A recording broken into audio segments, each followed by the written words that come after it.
Hello guys, welcome to Soham classes. दोस्तों बहुत बहुत स्वागत है आप सभी का यूट्यूब के नंबर 1 चैनल सोहम क्लासेस में। मैं पीयूष सर आज बात करने वाले हैं आपके प्रोज के lesson number 7 the heritage of India के बारे में। जैसा कि आप जानते हैं कि इसको लिखा एल बॉसम जी ने है। और सबसे शानदार चीज तो है कि जो भी 12th के विद्यार्थी इस वीडियो को देख रहे हैं वो शुरू से लेकर अंत तक इस वीडियो को जरूर देखेंगे, क्योंकि इससे एक क्वेश्चन आना पूरी तरह तय है। तो चलिए देखते हैं इसके एक बहुत ही शानदार अर्थ को।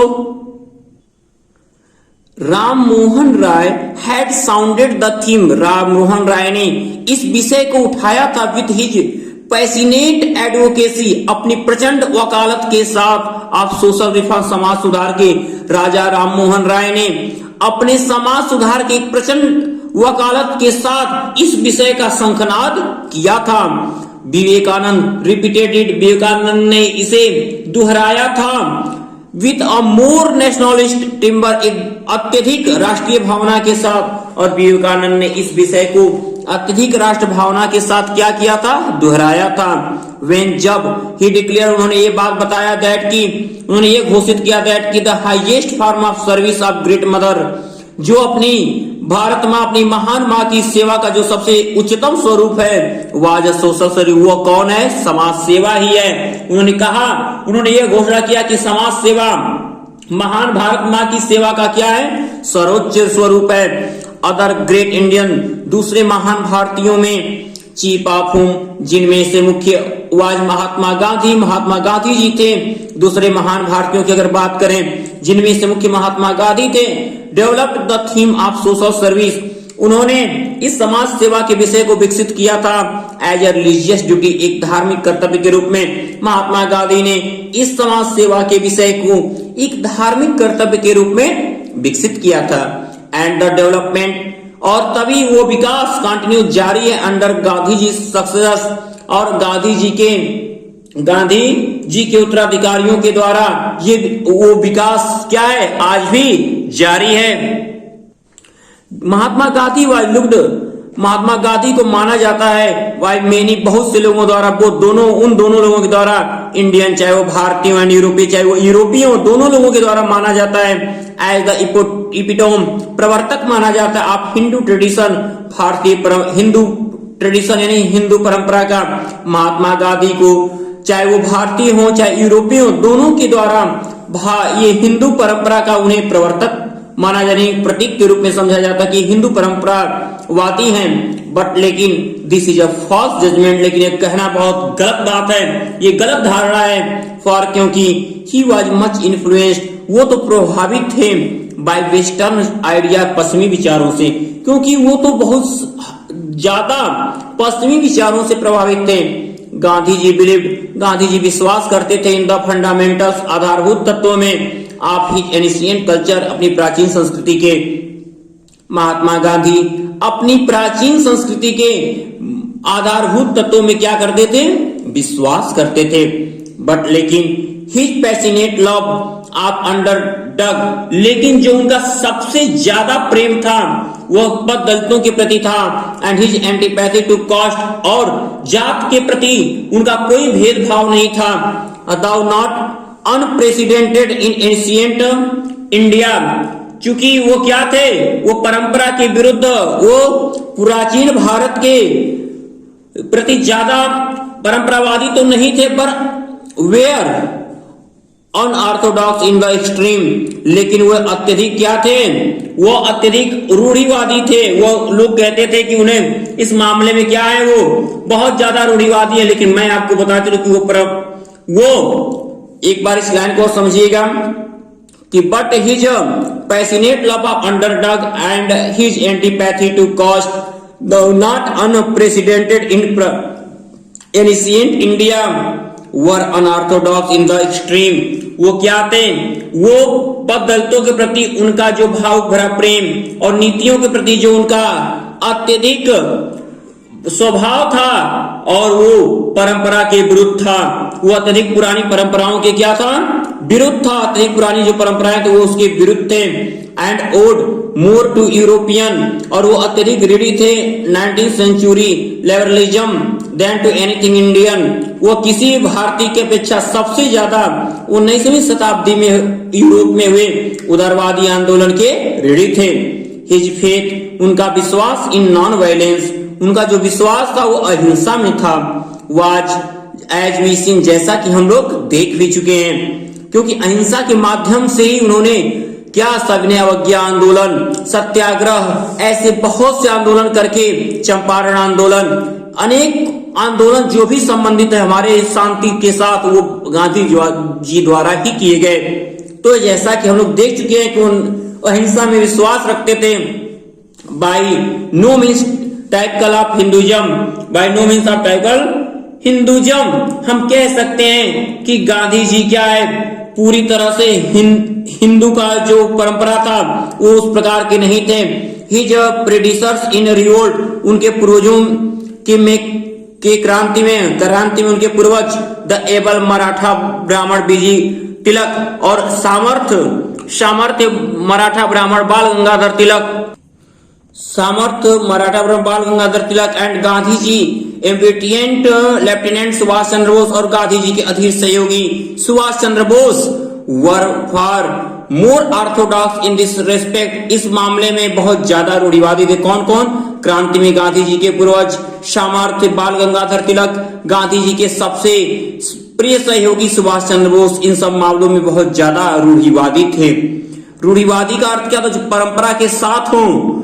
फॉर, क्योंकि गांधी जी पैसिफिज्म, गांधी जी की का शांतिवाद को वी मस्ट लुक टू, हमें समझना चाहिए। The sermon on the mount, Isa Masih के क्या sermon on the mount and to Tolstoy और टॉलस्टॉय के लिखे गए किताबों से हमें ये समझना चाहिए। He championing of women's right, औरतों के अधिकारों पर जो उनकी जीत थी, is also the result of, वो परिणाम है ऑफ वेस्टर्न इन्फ्लुएंस, एक पश्चिमी प्रभावों का। औरतों के अधिकारों पे उनकी विजय जो पश्चिमी विचारों का प्रभाव है। इन हिज सोशल कॉन्टेक्स्ट, इस सामाजिक संदर्भ में, ही वॉज ऑलवेज, वो हमेशा रेदर इनोवेटर देन कंजर्वेटिव, वो परंपरा विरोधी न होकर अत्यधिक एक आविष्कारक के रूप में थे। अगर जब कभी भी सामाजिक संदर्भ की बात की जाएगी तो वो हमेशा परंपरा से हटकर, परंपरावादी न होकर, हमेशा एक आविष्कारक के रूप में, यानी हमेशा परंपराओं में कुछ न कुछ नई चीजें लाते रहे।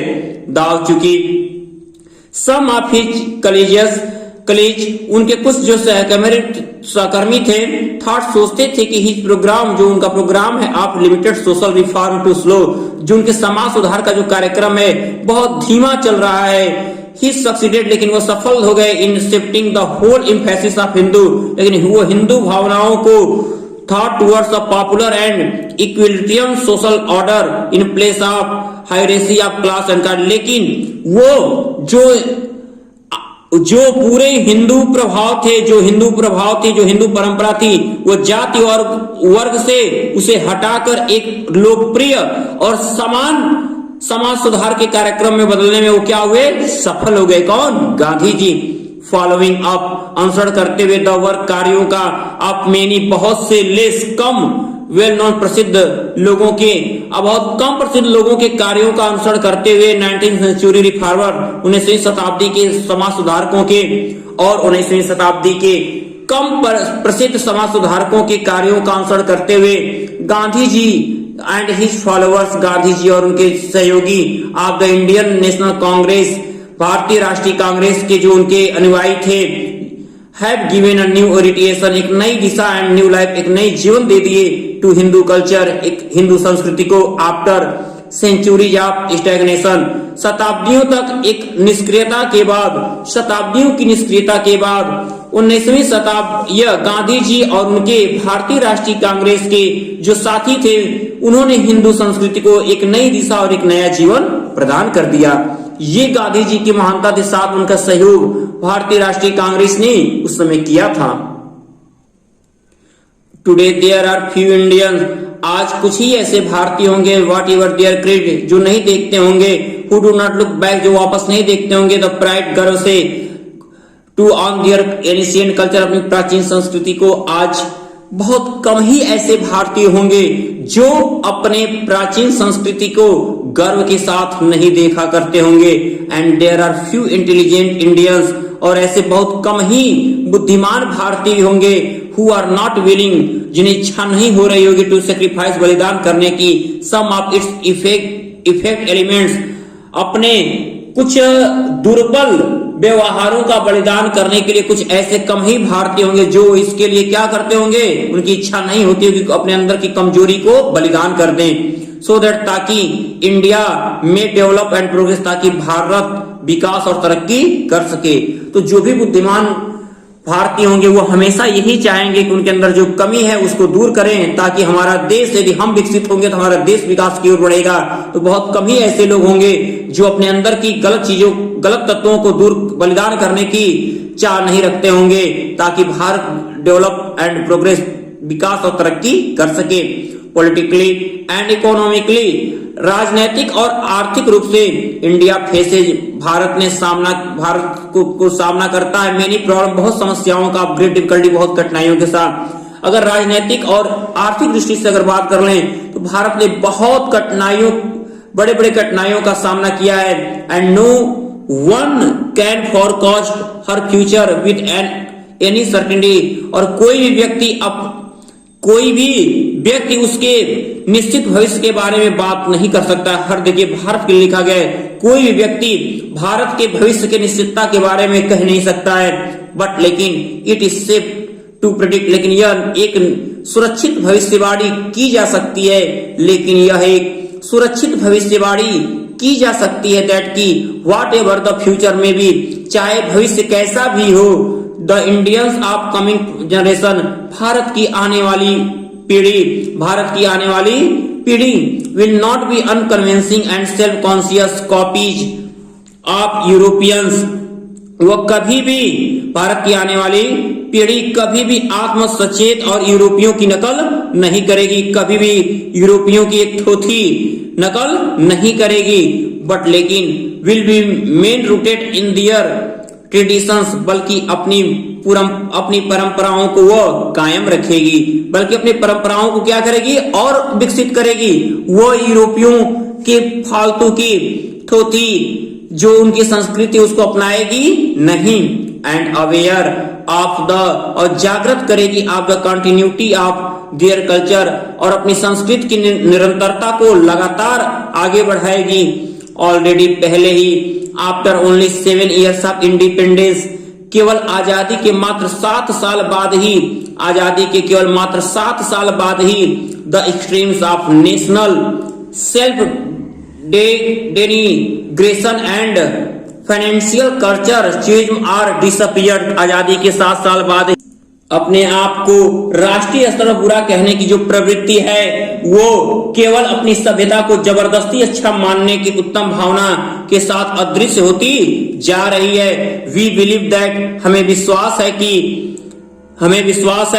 कि Hindu civilization is in the act of performing its most spectacular feat of synthesis, हमें विश्वास है कि हिंदू सभ्यता संश्लेषण के अपने उत्कृष्ट चमत्कार को अब प्रदर्शित कर रही है, संश्लेषण के अपने उत्कृष्ट कार्य को क्या करे, परफॉर्म, तैयार कर रही है। In the past it has received, बीते काल में, भूतकाल में हमने प्राप्त किया है, अपनाया है the digested elements of many different culture, बहुत अलग अलग की संस्कृतियों को अपने आप में समाया हुआ है।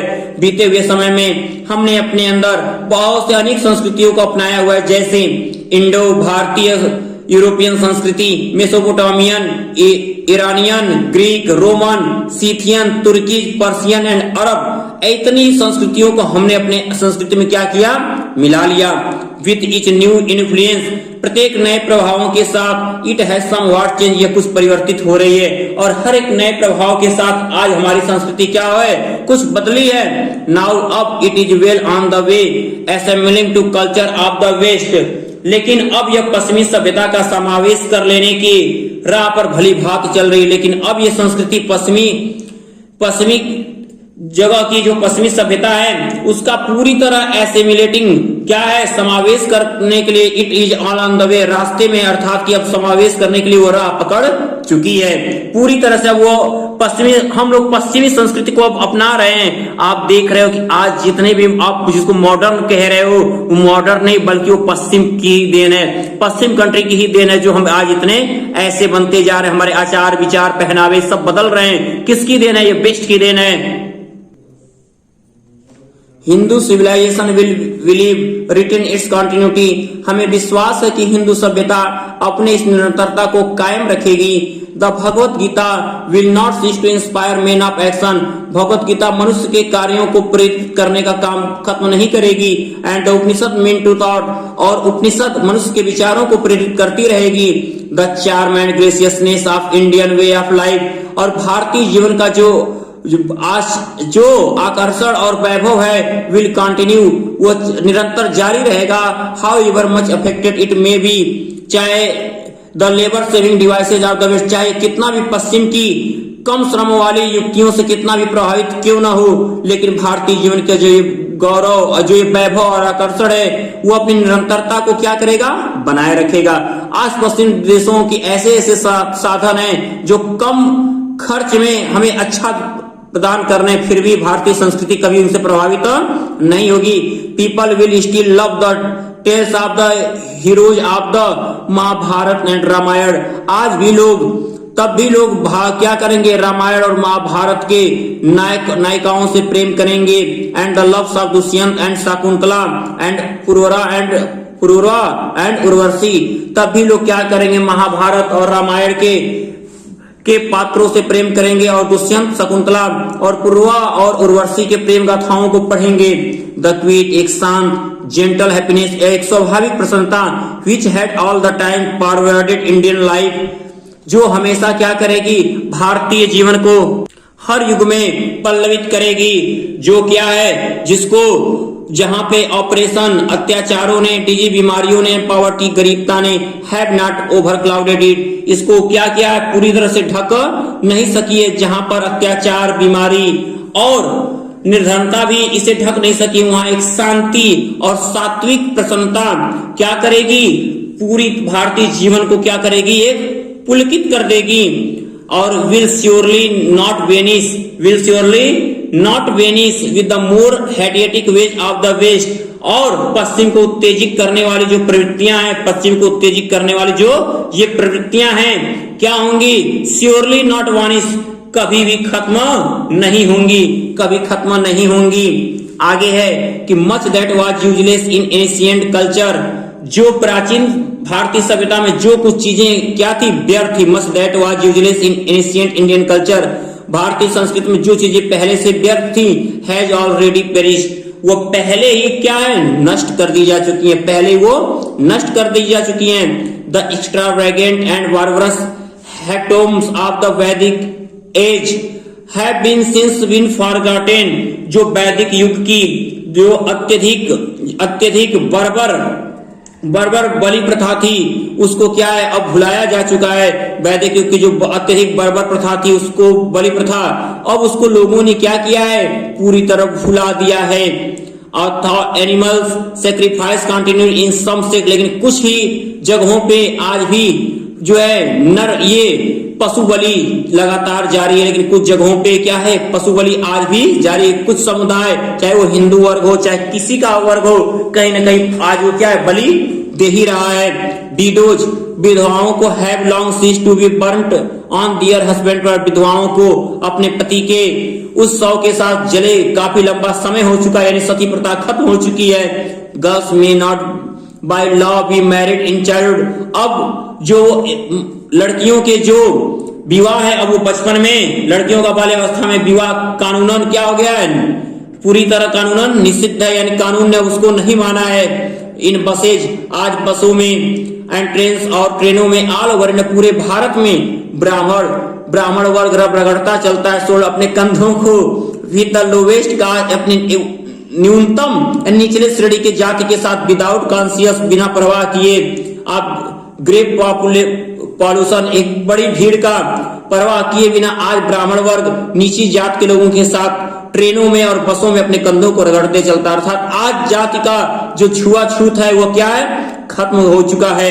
And the temples are open to by all by law, और मंदिर जो मंदिर है कानून के द्वारा सबके लिए खोल दिए गए हैं। जो मंदिर है आज कानून के द्वारा सबके लिए खोल दिए गए हैं। कास्ट इज वैनिशिंग, जो जाति प्रथा है वो खत्म हो रही है। The process begin long ago, इसकी शुरुआत तो काफी लंबे समय पहले हो चुकी थी, बट लेकिन इट्स पेस, इसकी गति इज नाउ सो रैपिड, अब इतनी तेज हो चुकी है दैट की the more objectionable features of caste may have disappeared within a generation or so, किंतु अब इसकी गति इतनी तेज हो चुकी है कि एक या दो पीढ़ी के बाद जो जाति प्रथा है वो क्या होगी, इसके जो अत्यधिक ऑब्जेक्शनल फीचर्स, जो आपत्तिजनक लक्षण है वो कब क्या होंगे, खत्म हो जाएंगे। द ओल्ड फैमिली सिस्टम, पुरानी पारिवारिक व्यवस्था इज अडॉप्टिंग, अपना रही है अपने को, tradition the two present day condition, आज जो पुरानी पारिवारिक व्यवस्था है आज वर्तमान हालात के अनुसार खुद को ढाल रही है। इन फैक्ट वस्तुतः बात कर ले, तथ्य में बात कर ले, the whole face of India, जो भारत का संपूर्ण रूप है, इज ऑल्टरिंग, परिवर्तित हो रहा है। भारत का संपूर्ण रूप क्या है, परिवर्तित हो रहा है। बट लेकिन द कल्चरल ट्रेडिशन कंटिन्यूज, लेकिन जो भारतीय संस्कृति है वो निरंतर जारी रहेगी, भारतीय परंपरा निरंतर बड़ी रहेगी, लगातार चलती रहेगी। And it will never be lost, और कभी खत्म नहीं होगी। ये था हेरिटेज ऑफ इंडिया, भारत की विरासत। हमारे भारत की विरासत महान रही है, महान है और महान रहेगी। ये हमारा वादा है कि इसके लिए क्या करना होगा, आज हम सभी को अपने संस्कृति को बनाए रखना होगा। चाहे आप कितने भी पढ़ लिख लेंगे, अपनी संस्कृति के साथ हमेशा बने रहेंगे। और आप भी इस पूरे वीडियो के साथ जैसे शुरू से लेकर अंत तक बने रहे हो, पूरे अर्थ की एक एक लाइन को रिवाइज करके आप सुन के फिर दोबारा अर्थ को समझ सकते हो। और कहीं पर भी आपको कोई कमी हो रही, कमेंट बॉक्स में कमेंट आप जरूर करोगे मेरे बच्चों। अब इसके बाद मैं आपके सामने इसके बहुत इंपॉर्टेंट जो आपके रहे हैं कौन से एक्सप्लेनेशन और शार्ट आंसर मैं आपको प्रोवाइड कराने वाला हूं। तो उम्मीद करता हूं कि आज की वीडियो आपको बहुत पसंद आई है, और आप इसे ज्यादा से ज्यादा लाइक और शेयर करिए। और जिस भी बच्चे ने अभी शुभम क्लासेस की चैनल को सब्सक्राइब नहीं किया हुआ है वो इसे जल्द से जल्द सब्सक्राइब कर दे। तो तब तक के लिए गुड लक माय डियर्स।